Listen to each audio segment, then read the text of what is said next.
So ভয় লাগার কথা, নর্মালি ভয় লাগার কথা, অনেক ভয় লাগার কথা। কারণ মেজরিটি মানুষজন যারা আমার স্ক্রিনের পাশে বসে ভিডিও দেখতেছো, হার্ডলি বিভিন্ন ভাইয়ার কাছ থেকে 5 থেকে 6টা করে চ্যাপ্টার পড়ছি। কিন্তু পরীক্ষা তো হবে আমার পুরো মনে করো 24টা চ্যাপ্টার মিলায় জাস্ট একটা সাবজেক্টে, জাস্ট ওয়ান সাবজেক্টে। সো কী করবা এতদিনের মধ্যে? এখন আসলে কী করা উচিত? এই মোমেন্টে তো দিশেহারা লাগা উচিত। তুমি জাস্ট নর্মালি তোমার বইয়ে টেবিলে থাকা বইগুলো একটু উল্টায় দেখো কতগুলো পেজ এখনো পুরাপুরি নতুন চকচকা। যে তুমি একটু জাস্ট তোমার রুমের গাইডগুলোর দিকে দেখো কতগুলো চকচকা, যে কটা কোর্স কিনছো প্যানেলে ঢুকে দেখো কতগুলো ক্লাস এখনো করা বাকি, দেখিও নাই। এবং তার পরবর্তীতে তোমার মায়ের রান্নাঘরে একটু যাও, তোমার বাপের রুমটাতে একটু যাও, তারপর দুইটা মানুষের দিকে একটু তাকাও যে দুইটা মানুষের লাইফটা কতটা কঠিন, কতটা কষ্ট করে তোমার মতো একটা নির্লজ্জ বেহায়া পরজীবীর জন্য তারা রক্ত ঘাম কে টাকায় রূপান্তর করে তোমাকে দিয়েই যাচ্ছে। তাদের কোনো আইডিয়াও নাই যে আমার সোনামণি বাচ্চা, আমার সোনামণি খুকুমণি, আমার প্রিয় ভালোবাসার ছেলে, প্রিয় ভালোবাসার মেয়ে এতদিন কিচ্ছু করে নাই, জাস্ট 4টা-5টা চ্যাপ্টার পড়ছে, কোনো মতন পেপারটা শেষ করছে। তারা আশায় বুক বাঁধতেছে যে এই ছেলেটাই পাবলিকে পাবে, এই ছেলেটাই বুয়েটে পাবে। তোমার বাপ অফিসে গল্প দিচ্ছে যে আমার ছেলেটা খুব পরিশ্রম করছে, তোমার মা গল্প দিচ্ছে আমার মেয়েটা এবার খুব চেষ্টা করছে, বাড়ি থেকে বেরোচ্ছে না। বাট তাদের কোনো আইডিয়াও নাই যে তুমি তলায় দিকে এতগুলা ঘটনা ঘটায় রাখছো। Shame, pure shame. জাস্ট চিন্তা করো একটু আমার কথাগুলো শুনে আমার মনে হয় তোমার ভিতরে কিছু একটা জায়গায় একটু খচ করে লাগার কথা। এই মোমেন্টে একটা এক্সট্রিম কামব্যাক দিতে হবে এবং একটা পার্সোনাল কামব্যাক। এই পার্সোনালটা কার প্রতি? দুইজনের প্রতি। এক হলো নিজের প্রতি, তোমার ওই নির্লজ্জ বেহায়া পার্সোনালিটিটার প্রতি যে লিটারালি সবার প্রতি দোষ দেয় কিন্তু নিজের দিকে কোনোদিন তাকায় না। সে দিনে 10 ঘন্টা স্ক্রল করবে কিন্তু 10 ঘন্টা সে টেবিলে বসবে না এবং সে অনলাইনে এসে কান্দাকাটি করবে, কেন আমি পড়তে পারতেছি না। এবং আর এক দলের প্রতি যারা তোমাকে এই পুরা লাইফ জুড়ে, পুরা কলেজ লাইফ, পুরা এইচএসসি লাইফ জুড়ে লিটারালি 2 টাকার দামও দেয় নাই। সো তাদের প্রতি একটা রিভেঞ্জ আছে আমাদের। হ্যাঁ, আমার কথা শুনতে হবে। বিভিন্ন জায়গায় তো দৌড়ালে, ফার্স্ট ইয়ারে দৌড়েছে না? আমি তোমাকে বলছিলাম 1 বছরের সিলেবাস শেষ করো, এখন আসলে বুঝতে পারছো কেন 1 বছর বলছিলাম। কারণ কি, ফার্স্ট ইয়ার ছিল 1 ইয়ার, সেকেন্ড ইয়ার হয়ে গেছে 6 মাস।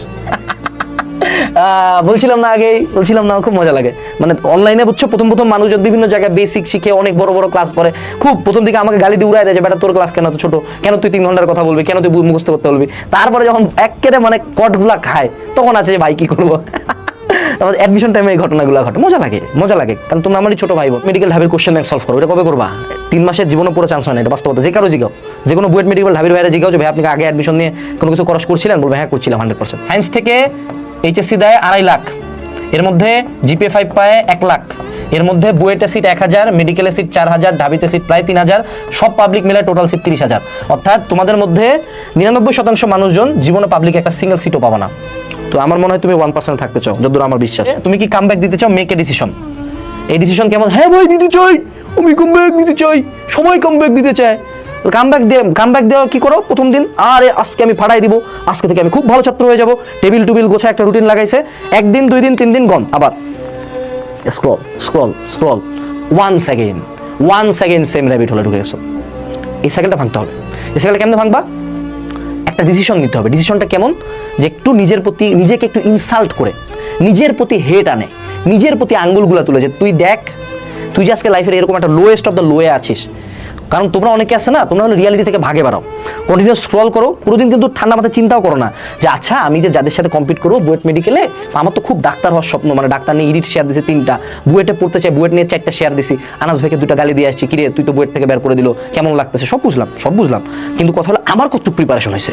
তুমি তোমার রিয়ালিটি থেকে পালানোর জন্য মেলা জায়গায় দৌড়ায় বেড়াচ্ছ, কিন্তু স্ক্রল করে বেড়াচ্ছ, অনেক কিছু করতেছো, কিন্তু কোনোদিন কিন্তু টেবিলটাতে বসে ভাবতেছো না যে আচ্ছা এ ভাই পরীক্ষা না 1.5 বছরও নাই, আমার চ্যাপ্টার হয়েছে 4টা, ফার্স্ট পেপারও শেষ করতে পারি নাই, সেকেন্ড পেপার তো দেখিও নাই, ম্যাথও করি না, দিনে 8 ঘন্টা করে ফোন চালাই। তারপর আমি ভাবি যে কোনো এক অলৌকিক কারণে হঠাৎ করে যায় আমি সামনে কোনো একদিন ডেভিড গগিন্স হয়ে সব কিছু শেষ করে দেবে, তো হয় না।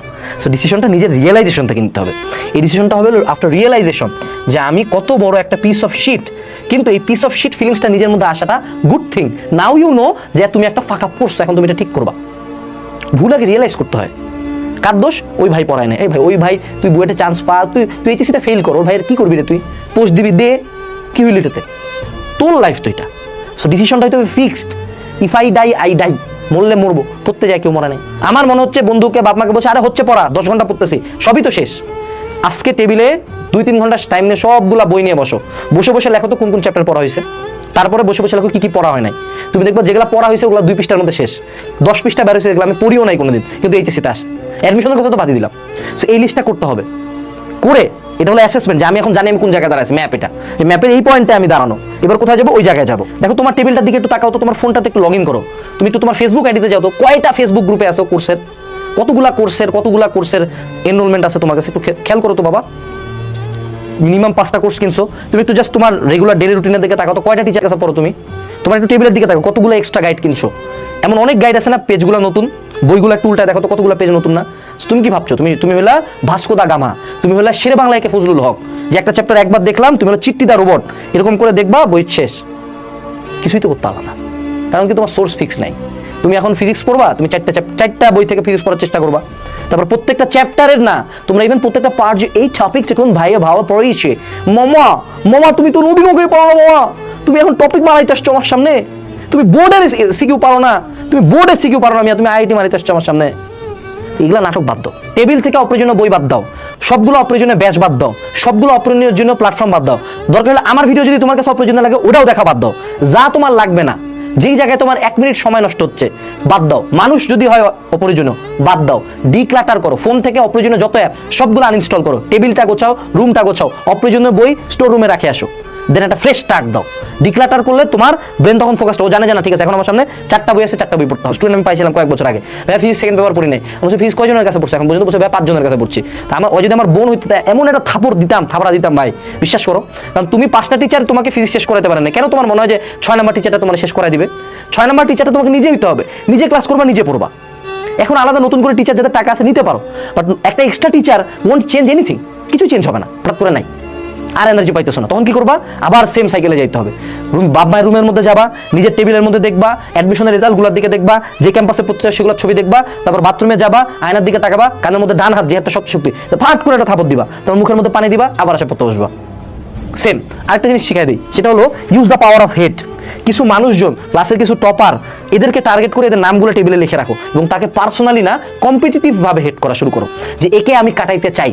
এবং এমন কাউকে উপরে ধরবা যে ধরো মনে করো তোমার ব্যাচ থেকে চান্স পাবে, ও একদম কলেজের ফার্স্ট বয়, তো তুমি যখন 100কে টার্গেট ধরছো, তুমি তো ভাইয়া একটি 60-70 তো যাবাই।